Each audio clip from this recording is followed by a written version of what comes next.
Saya nggak tahu maksud Dokter Susi. Tadi dia datang menemui saya dan dia bilang, saya bertugas lagi.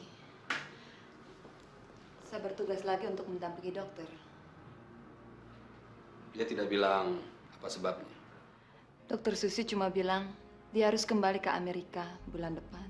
Cuma itu, dokter. Itu yang dia katakan pada saya.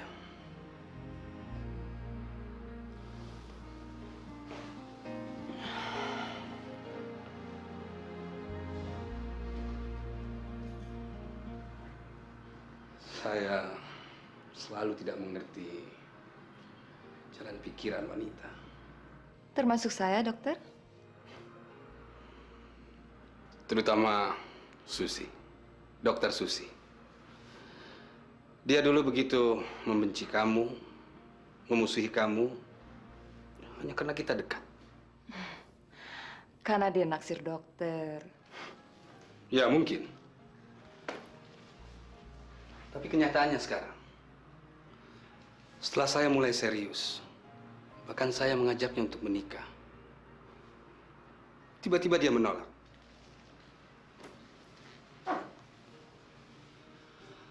Alasannya, karena dia akan kembali ke Amerika.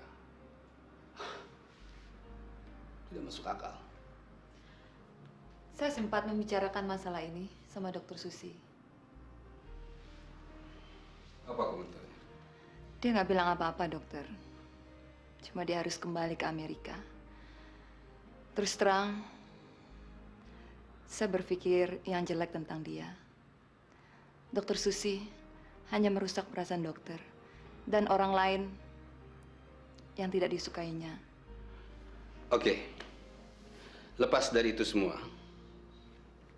apa pendapatmu tentang tawaran Dokter Susi?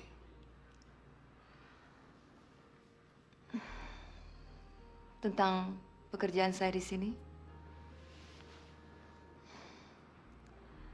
Yang jelas, saya membutuhkan uang, dokter.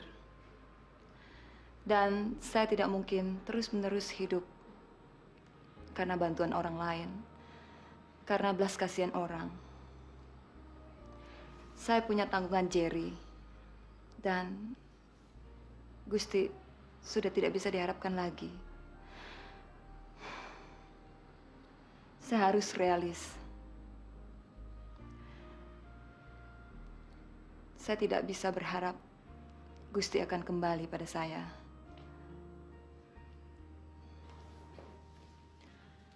Saya harus berani menghadapi kenyataan, dokter. Gusti tidak mencintai keluarganya. Dan saya harus melupakan Gusti.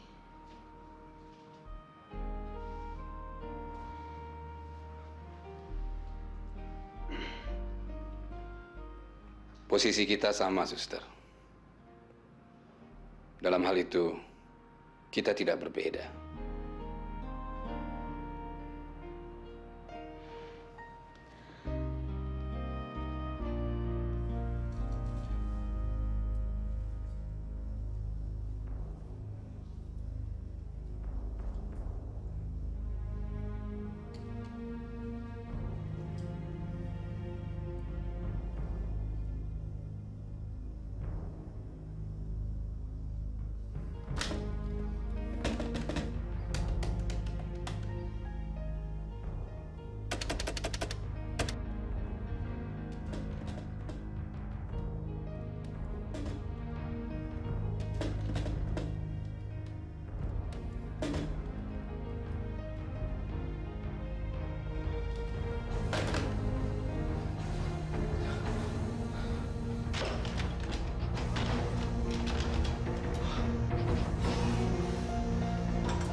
Halo sayang.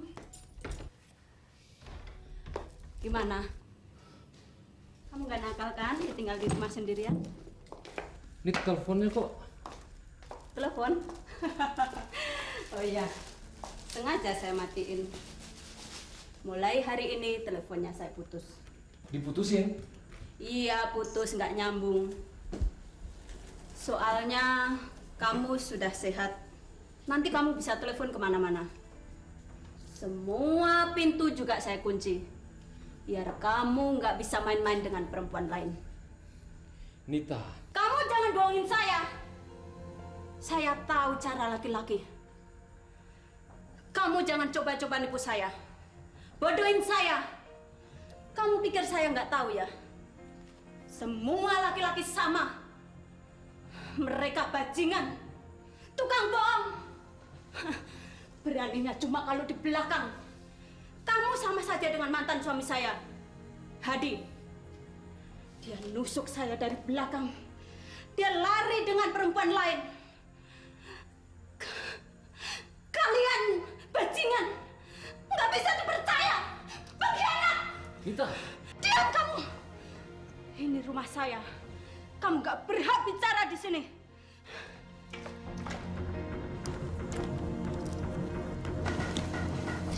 Kamu jangan coba-coba menipu saya.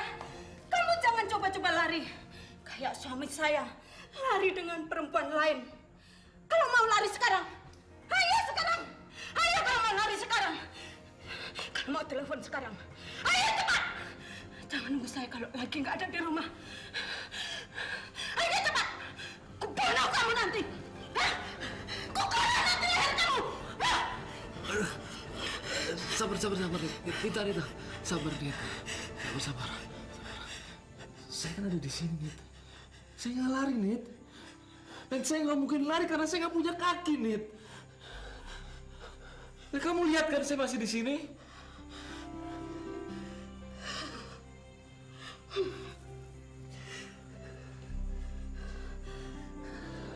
Iya. Kamu nggak mungkin lari. Kamu di sini. Kamu nggak punya kaki.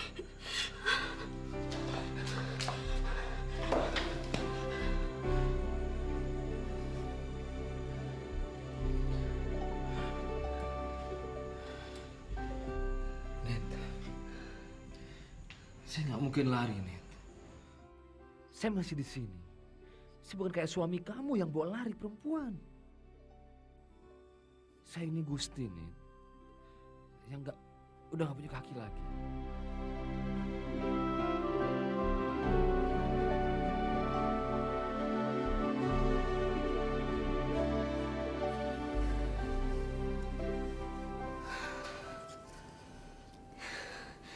Sorry ya, Gus ya.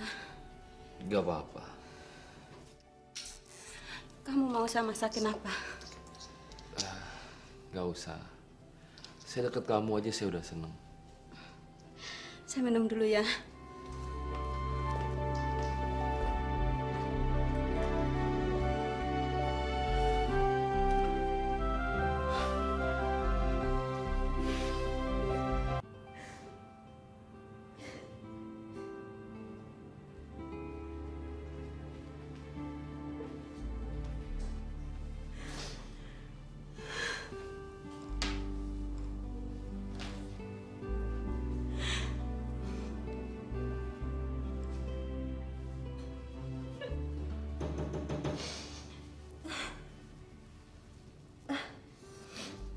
Ya.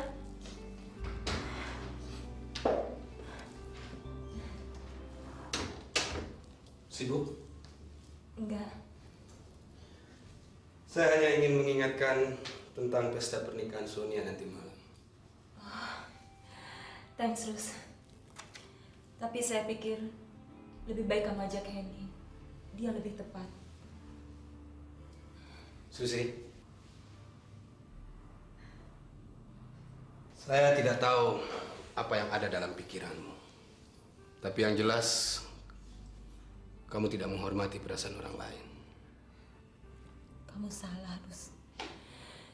Justru karena saya menghargai perasaan kamu, Saya memikirkan kebaikan kamu, masa depan kamu.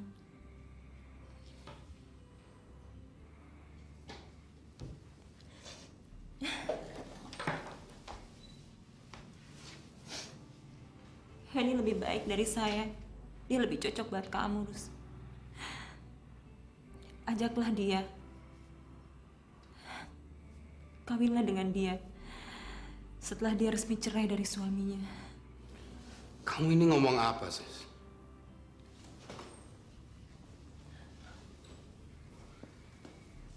Kamu mau ngusir saya? Atau kamu sudah tidak suka lagi sama saya?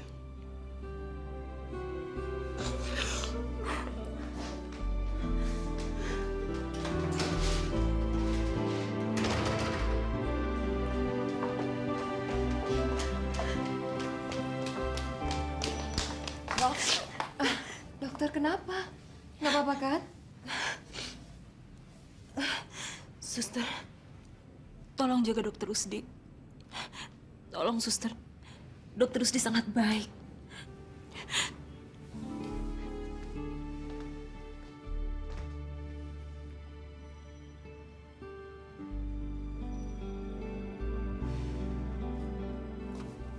Dia nangis, dokter.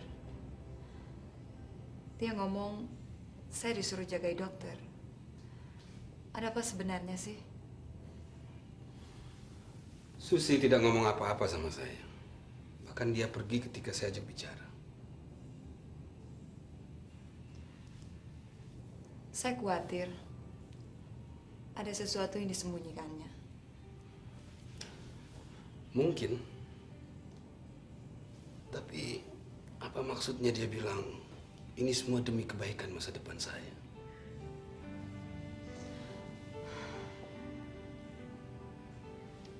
Yang tahu maksudnya cuma Dokter Susi. Atau barangkali dia sudah punya pacar di... Ya, itu urusan dia.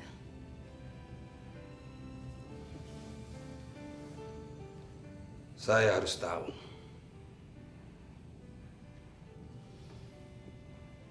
Saya rasa hanya ada satu cara.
San, Kak Sin, ngapain kamu?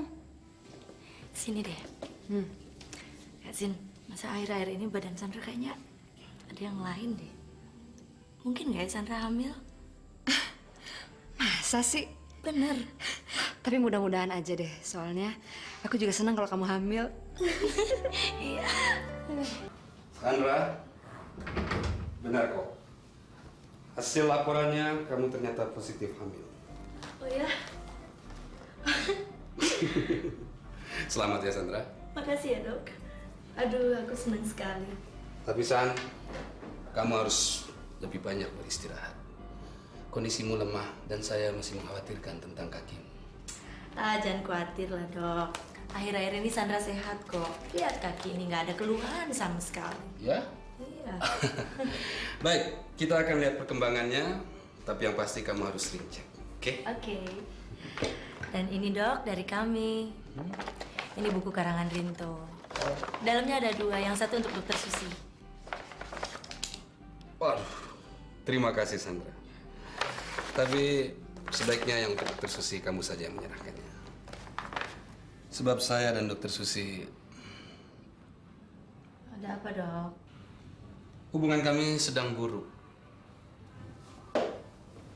Susi menghindar dari saya untuk menyembunyikan masalahnya. Masalah apa sih? Dia kena kanker payudara, jenis Molgren. Dan dia ingin dioperasi di Amerika. Baru kamu yang saya beritahu, Sandra. Aduh. Saya jadi ikut sedih. Kasihan ya dokter Susi. Justru saat-saat ini dia butuh pendamping kan dok? Ya, tapi kenyataannya dia malah menghindar. Dia hanya membatasi diri. Dia nggak mau mengecewakan dokter karena penyakitnya. Saya bisa ngerti, itu wajar kok. Setiap wanita pasti akan merasa dirinya nggak menarik kalau payudara